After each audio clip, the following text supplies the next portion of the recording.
Ada sebuah kisah tentang seorang wanita yang dengan berani mencuri dompet milik seorang gangster sekaligus bandar obat-obatan terlarang yang sangat ditakuti.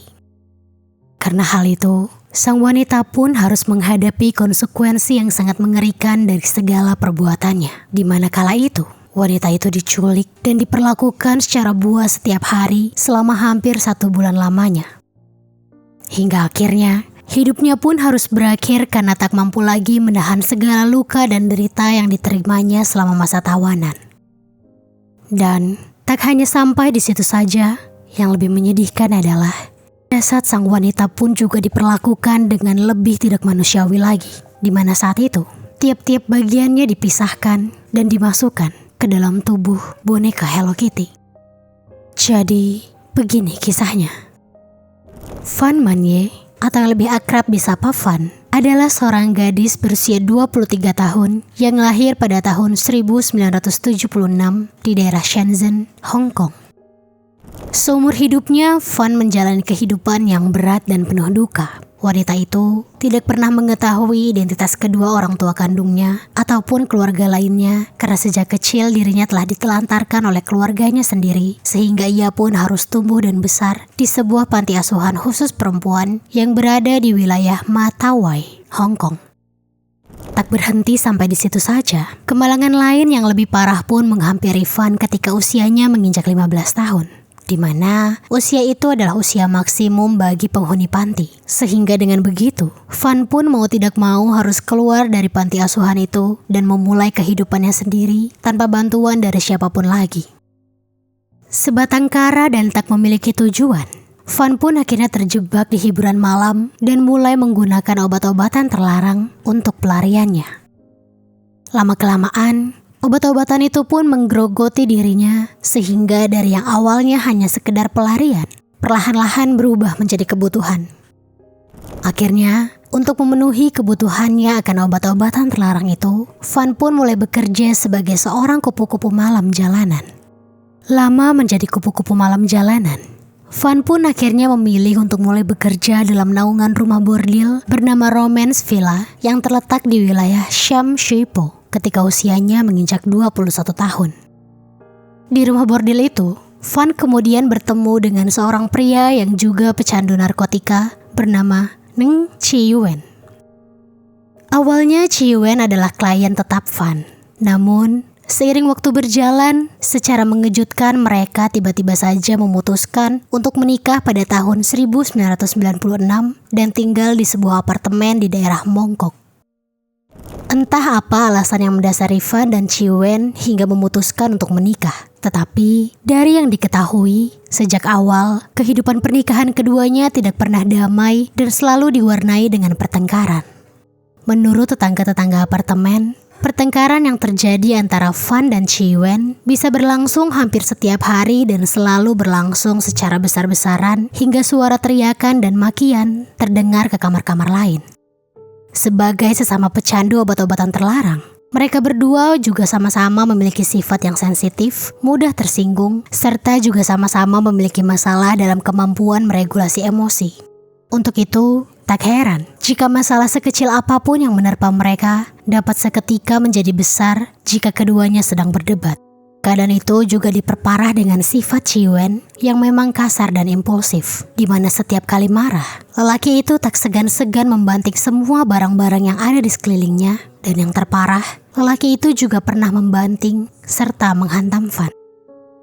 Meskipun begitu, Van tetap bertahan dengan rumah tangganya hingga 2 tahun kemudian. Tepatnya pada bulan November tahun 1998, wanita itu pun melahirkan buah hati pertamanya yang merupakan seorang laki-laki. Setelah melahirkan, Van seperti terlahir kembali. Melihat wajah putranya itu membuat Van memiliki tujuan hidup. Van rela melakukan apapun demi sang buah hati. Bahkan, selama hamil, Van telah berhenti menggunakan narkotika ataupun datang ke hiburan malam hanya agar putranya itu tumbuh dengan sehat hingga lahir ke dunia. Awalnya, Van kira Chi Yuen memiliki perasaan yang sama dengannya. Untuk itu, Van menduga bahwa mungkin saja pria itu akan berubah juga ketika melihat betapa menggemaskan dan berharganya buah hati mereka. Namun, sayang, Van salah. Lelaki itu sama sekali tak berubah.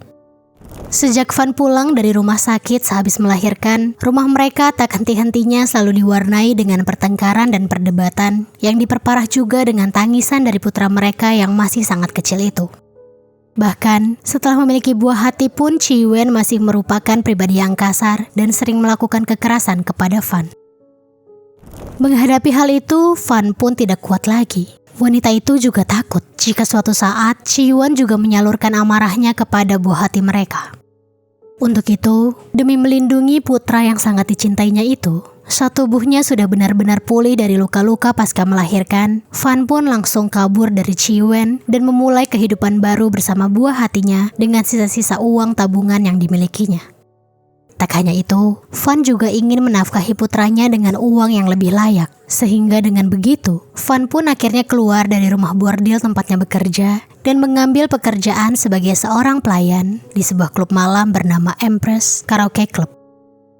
Meski sekilas kehidupan Van tampak berjalan menuju ke arah yang lebih baik, namun selalu ada konsekuensi dalam segala pilihan. Dan konsekuensi yang harus dihadapi Van untuk segala perjuangannya dalam berubah menjadi lebih baik itu adalah fakta bahwa penghasilannya sebagai seorang pelayan ternyata sangatlah kecil, sehingga sangat sulit baginya untuk memenuhi kebutuhan-kebutuhan dirinya dan buah hatinya yang baru saja lahir itu.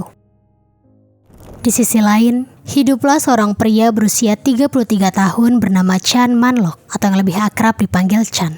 Chan bukanlah pria biasa. Dia adalah gangster sekaligus bandar narkotika yang tergabung dalam triad Wo Shing Wu, salah satu sindikat kriminal terbesar di Hong Kong. Sejak kecil, perilakunya memang selalu bermasalah. Chan hobi merisak orang lain secara fisik dan bahkan sudah mulai melakukan perdagangan obat-obatan terlarang sejak duduk di bangku sekolah menengah. Dan sebagai orang yang akrab dengan dunia malam, Chan pun telah mengenal Van ketika wanita itu menjadi kupu-kupu malam di Romance Villa. Malah, saat itu Chan adalah salah satu klien Van. Suatu hari di tahun 1998, Van yang sedang dalam keadaan terdesak secara finansial karena baru saja kabur dari suaminya pun menemui Chan untuk meminta pekerjaan. Saat itu, Chan pun mengajaknya untuk bergabung dengan gengnya dan Van pun setuju. Bergabung dengan geng Chan sebenarnya berarti kembali lagi kepada kehidupan malamnya. Di bawah Chan, Van kembali menjadi kupu-kupu malam sekaligus pengedar narkotika. Dekat dengan obat-obatan terlarang membuat pertahanan diri Van runtuh. Dalam waktu yang sangat singkat, Van pun kembali lagi menjadi pecandu dari obat-obatan terlarang itu. Singkat cerita, di tahun 1999, Van merasa pemasukannya semakin merosot dan selalu kurang untuk memenuhi biaya hidupnya beserta putranya. Ditambah, tingkat kecanduannya kepada obat-obatan semakin tinggi sehingga rasanya Van tidak dapat hidup jika tanpa benda itu. Suatu ketika, Van yang sedang dalam keadaan terdesak karena sangat membutuhkan obat tetapi tidak memiliki uang sama sekali itu pun melihat sebuah kesempatan ketika dompet Chan tergeletak begitu saja di meja bar. Diam-diam, Van pun mencuri dompet itu dan menyembunyikannya. Ketika pulang, Van pun mengecek uang yang terdapat dalam dompet tersebut dan ternyata nominalnya sangat fantastis hingga mencapai $4.000 Hong Kong atau sekitar 8 juta dalam rupiah. Melihat itu, Van pun langsung kegirangan. Saat itu, Van percaya diri bahwa aksinya itu telah berlangsung mulus dan tidak diketahui oleh siapapun. Sehingga dengan segera, uang itu pun langsung Van gunakan untuk membeli narkotika serta kebutuhan rumah lainnya. Van tidak tahu jika perilaku gegabahnya itu sebentar lagi akan ia sesali seumur hidupnya. Tidak seperti yang dikira Van, Chan justru dapat dengan cepat langsung mengetahui bahwa Van adalah orang yang mengambil dompetnya. Karena mata-matanya memang tersebar di mana-mana, bahkan di tempat yang Van kira telah aman. Mengetahui bahwa dikhianati oleh anggota geng barunya, Chan pun marah bukan kepalang. Lelaki itu langsung menyuruh anak buahnya untuk memanggil Van dan mulai menginterogasinya. Ketika menghadap Chan, Van tentu saja kaget sekaligus takut karena perbuatannya itu ternyata ketahuan oleh Chan. Dengan begitu, Van pun langsung mengembalikan dompet Chan serta berjanji akan mengembalikan uang yang telah dicurinya itu. Saat itu, Chan pun membebaskan Van dan memberikan waktu kepada wanita itu untuk membayar hutangnya ditambah dengan bunga tambahan sebesar $10.000 Hong Kong atau sekitar 20 juta rupiah. Beberapa waktu kemudian, sesuai tenggat yang diberikan Chan, Van pun entah bagaimana caranya akhirnya berhasil mengembalikan $4.000 yang ada di dompet Chan, lengkap juga dengan $10.000 bunganya. Namun, rupanya Chan tidak puas dengan hal itu. Chan pun mencoba memeras Van dengan mendatangi flat wanita itu dan meminta Van untuk membayar lagi bunga tambahan sebesar $16.000 Hong Kong atau sekitar 32 juta dalam rupiah. Menyadari dirinya telah diperas oleh Chan, Van pun dengan berani menolak permintaan lelaki itu. Saat itu, Van berkata kira-kira seperti ini kepada Chan. "Aku gak punya uang lagi, Chan. Kalau segitu kamu keterlaluan namanya. Aku cuma ngambil $4.000 yang ada di dompet kamu loh. Masa aku harus ganti $26.000? Tolonglah kamu ngerti aku. Aku kan gak punya apa-apa." Mendengar rengekan Van itu, Chan pun hanya tersenyum sinis dan kemudian pergi meninggalkan Van tanpa sepatah kata pun. Ditinggalkan begitu saja oleh Chan dan gengnya, Van pun kebingungan. Di satu sisi wanita itu lega, karena hari itu tak ada hal mengerikan yang terjadi padanya. Chan juga tidak menyasarkan ancamannya kepada buah hatinya. Meskipun begitu, Van tidak naif. Wanita itu tahu Chan tidak mungkin memaafkannya begitu saja. Untuk itu, Van pun telah bersiap untuk segala kemungkinan buruk yang mungkin akan terjadi kepada dirinya di kemudian hari nanti. Singkat cerita, di suatu malam pada tanggal 17 Maret 1999, hal yang ditakut-takuti oleh Van pun terjadi. Saat itu, Chan memerintahkan kaki tangannya yang terdiri dari dua laki-laki dewasa bernama Leng Xingqiu, 26 tahun, dan Leng Wailun, 21 tahun, untuk mendatangi flat Van dan menculik Van. Van pun kemudian dibawa ke sebuah apartemen Sim Sha Tsui yang terletak di Granville Road. Apartemen itu disewa oleh Chan dari dua orang pria bernama Ah Sam dan Ah Kau yang tidak ada hubungannya sama sekali dengan geng Chan. Mulanya, Chan menculik Van untuk menjualnya kepada pria lain. Tapi, mengingat bagaimana sikap wanita itu ketika menentang perintahnya beberapa hari yang lalu, Chan pun berubah pikiran. Lelaki itu lebih tertarik untuk bermain-main dengan wanita itu untuk memberi pelajaran kepada Van. Begitu Van sampai di apartemen itu, Chan dan gengnya pun mulai mengikat Van dan menyerang Van secara beramai-ramai hingga Van pingsan. Lalu, setelah wanita itu sadar, mereka pun kemudian melanjutkan penganiayaan dengan merudah paksa Van, menempelkan lilin dan plastik panas ke kulit kaki Van hingga wanita itu tidak bisa berjalan. Tak hanya itu, mereka juga memaksa Van untuk memakan kotorannya sendiri. Tak berhenti di situ saja. Di hari berikutnya mereka juga menendang kepala Van beramai-ramai hingga lebih dari 50 kali dan memaksa Van untuk selalu tersenyum dalam menghadapi setiap hantaman itu. Karena jika tidak, mereka akan melakukan hal yang lebih parah lagi. Penyerangan secara buas kepada Van itu bahkan disaksikan juga oleh Ah Fong, seorang wanita muda berusia 14 tahun yang merupakan salah satu kekasih Chan. Gilanya, melihat sang kekasih bersama antek-anteknya menghajar Van, bukannya iba atau berempati, Ah Fong malah bergabung bersama mereka. Mirisnya, perlakuan buas yang dirasakan Van itu tak hanya berlangsung selama 1-2 hari saja, melainkan sampai 1 bulan lamanya. Puncaknya terjadi pada tanggal 14 hingga 15 April 1999. Saat itu, setelah diserang habis-habisan seperti biasanya, Van pun akhirnya ditinggal di apartemen itu seorang diri, sementara Chan dan antek-anteknya keluar entah kemana. Di tengah kesunyian itu, Van meraung dan menangis sepanjang malam karena sakit yang ia rasakan di sekujur tubuhnya. Wanita itu telah terkapar lemas hingga tak bisa bergerak sama sekali. Di tengah segala nestapa itu, Van pun akhirnya menyerah dengan hidupnya. Wanita itu pun kemudian menghembuskan napas terakhirnya di lantai apartemen yang dingin itu. Keesokan harinya, Chan pun datang lagi ke apartemen bersama dengan kedua kaki tangannya untuk kembali menyerang Van. Melihat Van yang telah tergeletak tak sadarkan diri di lantai, mereka pun langsung memeriksa aliran napas dan detak jantung Van untuk mengecek apakah wanita itu masih hidup atau tidak. Dan begitu mengetahui bahwa Van sudah meninggal dunia, Chan pun langsung memerintahkan para anak buahnya untuk memindahkan jasad Van ke bak mandi apartemen. Setelah itu, mereka lalu mengambil gergaji di gudang apartemen dan kemudian memisah-misahkan tubuh Van menjadi beberapa bagian. Tak berhenti di situ saja, Setelah itu mereka pun memasukkan bagian-bagian itu ke dalam panci yang biasa mereka gunakan untuk memasak makan malam dan merebusnya menggunakan itu.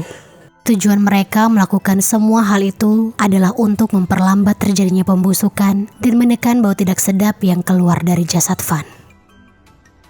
Lalu, setelah semua bagian telah direbus, bagian tubuh dan tulang belulang pun mereka buang di tempat pembuangan bersama di apartemen. Sementara, organ-organ dalam mereka kumpulkan jadi satu dalam sebuah wadah plastik dan mereka buang secara asal melalui jendela apartemen hingga tersangkut di kanopi sebuah toko yang terletak tepat di bawah unit apartemen mereka. Belum selesai sampai di situ saja, tengkorak kepala milik Van mereka perlakukan secara berbeda karena hal itu yang paling menonjol. Untuk itu, mereka pun memasukkan tengkorak yang telah direbus itu ke dalam boneka duyung Hello Kitty yang berukuran besar dan kemudian menjahitnya. Setelah melakukan aksi mengerikan itu, Chan dan kaki tangannya merasa tenang dan aman-aman saja karena segalanya telah mereka bereskan dengan sangat rapi tanpa jejak sama sekali. Mereka bahkan langsung menjalani kehidupan seperti biasa tanpa rasa bersalah sama sekali. Sayangnya, ketenangan yang sama tidak dirasakan oleh Ah Fong. Gadis berusia 14 tahun itu percaya bahwa setelah Van meninggal, arwahnya menghantuinya setiap hari bahkan sampai masuk ke dalam mimpinya. Setiap malam, dalam mimpinya Ah Fong selalu melihat wajah Van yang penuh lebam dan cairan merah. Kilasan-kilasan kala dirinya ikut menyerang Van bersama Chan juga selalu terbayang-bayang di benaknya. Suatu hari di bulan Mei 1999, Ah Fong yang tidak kuat lagi dengan segala bayang-bayang Van akhirnya datang ke kantor polisi dan menceritakan semua pengalaman buruknya itu. Kepada polisi, Ah Fong kira-kira berkata seperti ini. "Pak, tolong pak, saya dihantui arwah hantu wanita yang meninggal karena disekap dan diserang gangster. Tolong saya pak." Begitu ucap Ah Fong. Saat itu pernyataan Ah Fong yang terkesan mengada-ngada dan tidak masuk akal itu pun tak ditanggapi dengan serius oleh para polisi. Mereka menganggap Ah Fong hanyalah remaja yang mengatakan omong kosong belaka. Diperlakukan begitu, akhirnya Ah Fong yang panik pun berkata kira-kira seperti ini kepada polisi. "Kalian harus percaya sama omongan saya, soalnya hantu wanita yang saya ceritain itu saya salah satu pelakunya." Mendengar pernyataan mengejutkan dari Ah Fong, polisi pun langsung berubah sikap dan menanggapinya dengan serius. Setelah pengakuannya di kantor polisi itu, Ah Fong pun membawa para petugas polisi ke apartemen Sim Sha Tsui. Dan benar saja, di sana mereka menemukan boneka Hello Kitty berukuran besar dengan tengkorak Van di dalamnya. Kasus ini kemudian dengan cepat menyebar dan dikenal sebagai pengeksekusian Hello Kitty. Di seluruh Hong Kong, kasus ini juga terkenal sebagai salah satu kejahatan paling kejam yang pernah ada. Tak lama setelah penggeledahan TKP, Chan Man-lok dan kedua kaki tangannya pun akhirnya ditangkap atas keterangan Ah Fong. Tak hanya membocorkan keberadaan mereka, Ah Fong juga merincikan apa saja yang sudah mereka perbuat kepada Van secara detail. Setelah terduga pelaku ditangkap, penyelidikan secara mendalam pun kembali dilakukan di apartemen Sim Sha Tsui dan beberapa bukti berupa sidik jari pelaku dan percikan cairan merah milik korban pun akhirnya ditemukan di sana. Sayang, keadaan tubuh Van yang sudah tak berbentuk membuat pihak forensik kesulitan dalam mengidentifikasi alasan meninggalnya. Meski begitu, sudah tak diragukan lagi bahwa Van telah mengalami derita yang tak terlukiskan dan bahwa ketiga pria itu telah menimbulkan banyak kerusakan kepada tubuhnya. Alhasil, atas segala kejahatannya kepada Van, Chan beserta dua kaki tangannya pun dinyatakan bersalah dengan dakwaan pengeksekusian berencana dan penganiayaan. Untuk itu, ketiganya dijatuhi hukuman penjara seumur hidup dengan kemungkinan pembebasan bersyarat dalam waktu 20 tahun. Adapun Ah Fong telah diampuni oleh pengadilan karena mempertimbangkan usianya yang masih sangat muda.